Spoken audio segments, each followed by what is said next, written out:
And again, keep thinking about this in terms of leadership, being on the same page. The very first thing I need to do in any relationship is connect. So I'm just going to take a moment and connect with her, which we already are, given that she's standing over here with me. Horses don't need touch to connect. That's more of a human need. We're taught basically to be incongruent. You know, it's unfortunate, but that's the way we've been raised. Fake it till you make it. If you've got a boss you don't like, pretend you do. And the challenge there is incongruence creates distrust. So a lot of our relationships unknowingly are built on this foundation of distrust because we're incongruent.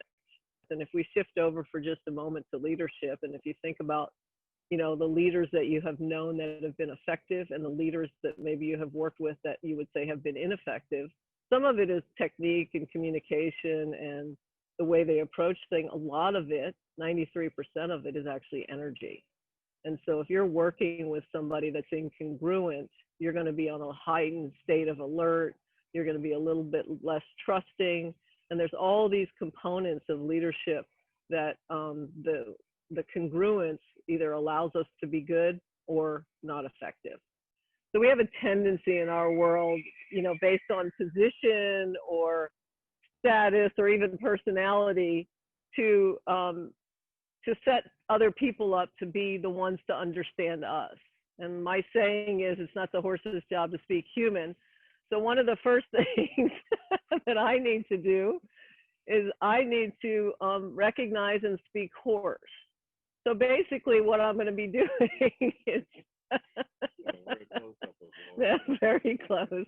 I'm going to come in here and based on her language, I'm going to meet her where she's at. It's always the job of the communicator to speak the language of the recipient.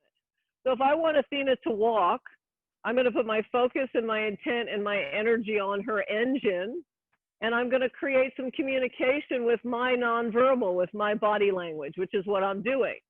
So we're connected. I'm congruent, or she would be giving me different feedback, and I'm also clear in what I'm asking. So those three things are very important to the horse, and again, in our human relationship. So my movement is communicating to her to walk, and that's what she's doing. So I'm just going to match her energy right now. And as I match her energy, she's going to continue to give me feedback that we're on the same page. So I'm going to go ahead and increase my energetic communication. So I'm moving my feet a little bit faster. I'll bring my tool out if I need it. And she's trotting. So this is the next gate up.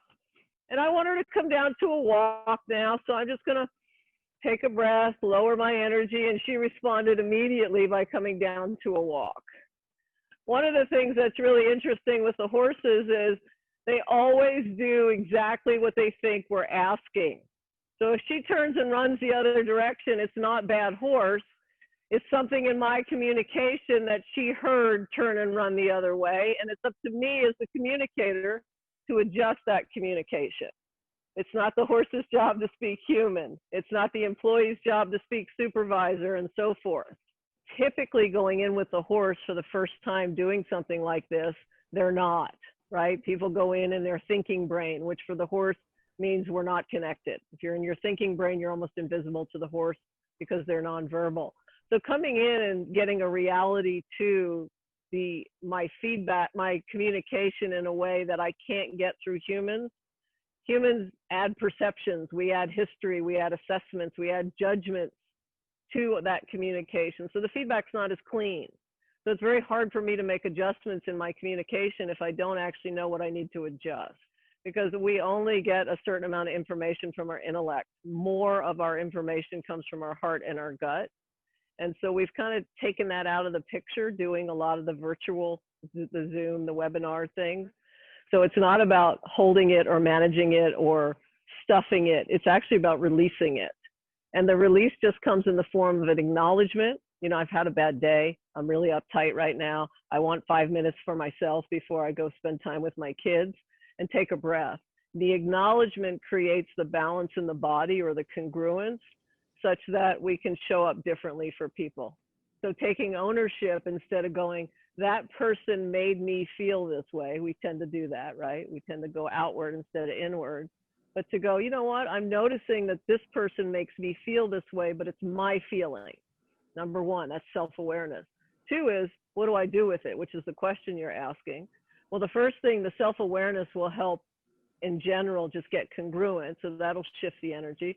The second thing that I always recommend is to just take a breath. It seems to be the simplest and yet the least used tool that we have to kind of come back to a present state. Horses are what we call consensual versus dominant in their leadership. So consensual meaning sensing together. It's always for the good of the herd, the good of the company, the good of the team, the good of the family, the good of the community. It's not dominant, which dogs are dominant.